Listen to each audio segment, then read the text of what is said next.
Live 24 पर आपके साथ मैं हूं शिवानी ठाकुर। इस वक्त बेंगलुरु में विपक्षी दलों की मीटिंग चल रही है। मीटिंग का एजेंडा है मोदी को देश में रिप्लेस करना।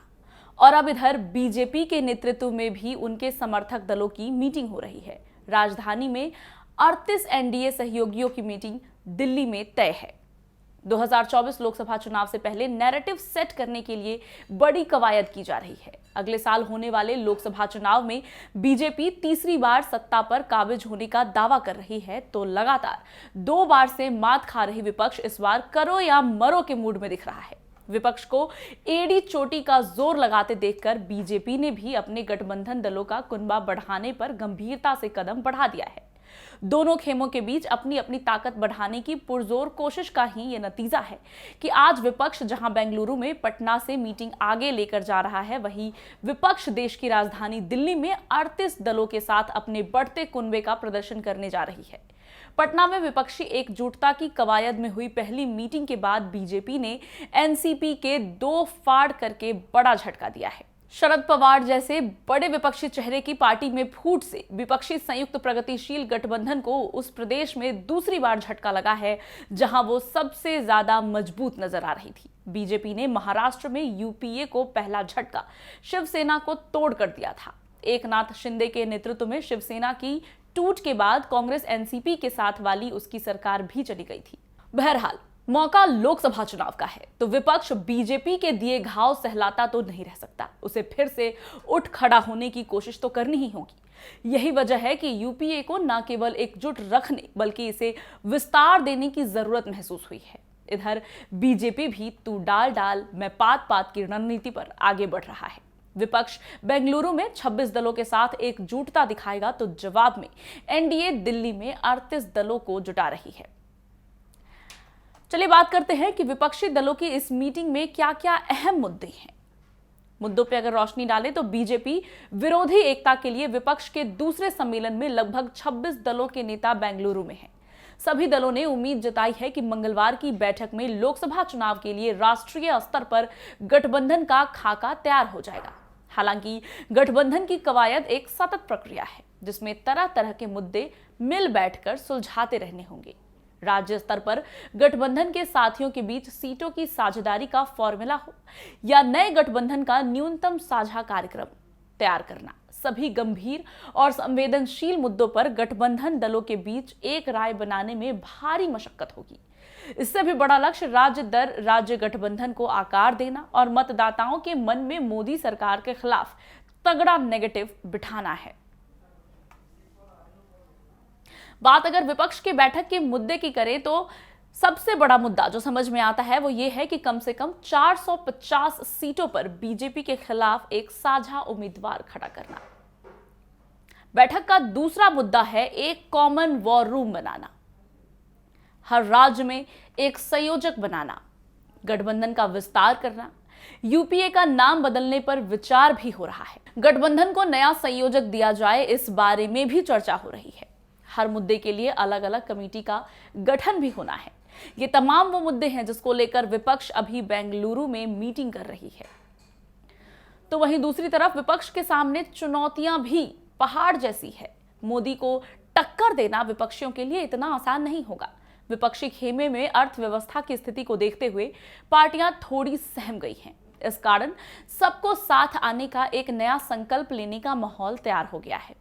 पार्टियों के बीच जमीनी जटिलताएं, राज्यों में टकराव की स्थिति, उनका अहंकार और ऊपर से भाजपा के तोड़ो फोड़ो जैसे कारणों से अभियान विपक्षी खेमे के लिए एकजुटता का कार्यक्रम काफी पेचीदा दिख रहा है। विपक्ष के सामने केंद्र की नरेंद्र मोदी सरकार के खिलाफ नैरेटिव तैयार करने की पहाड़ जैसी चुनौती भी है। लोकतंत्र को खतरा, अल्पसंख्यकों पर अत्याचार और अमीरों की सरकार जैसे नैरेटिव चलते हुए नहीं दिखाई दे रहे हैं।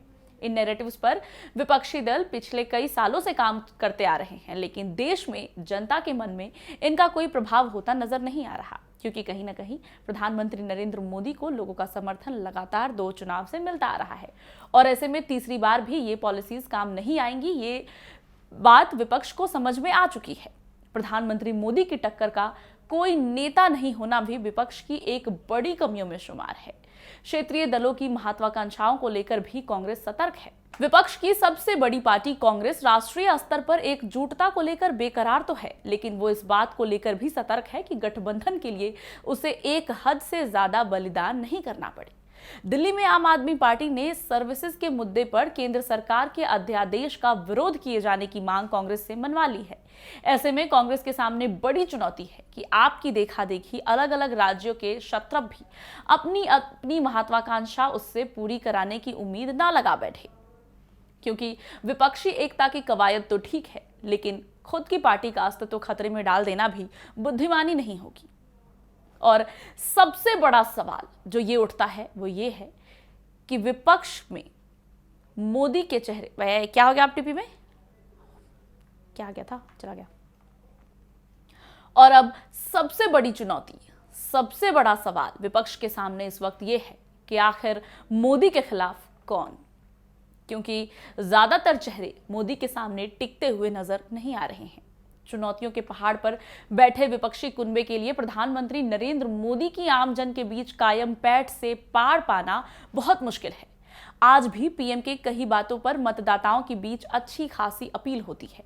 पीएम ने कांग्रेस के साथ साथ क्षेत्रीय दलों के भ्रष्टाचार और परिवारवाद को बड़ा मुद्दा बना दिया है, जिसका आम जनता पर सकारात्मक असर होता दिख रहा है। एक तरफ जहां अमीरों की सरकार पिछड़ों का शोषण वगैरह की विपक्षियों की नैरेटिव देश में काम करती हुई नहीं दिख रही है, तो वहीं दूसरी तरफ प्रधानमंत्री मोदी की कई बातों को जनता सीरियसली लेती है। अब ऐसे में विपक्ष एजेंसियों का दुरुपयोग किए जाने का विमर्श गढ़ने में कामयाब होता नहीं दिख रहा है।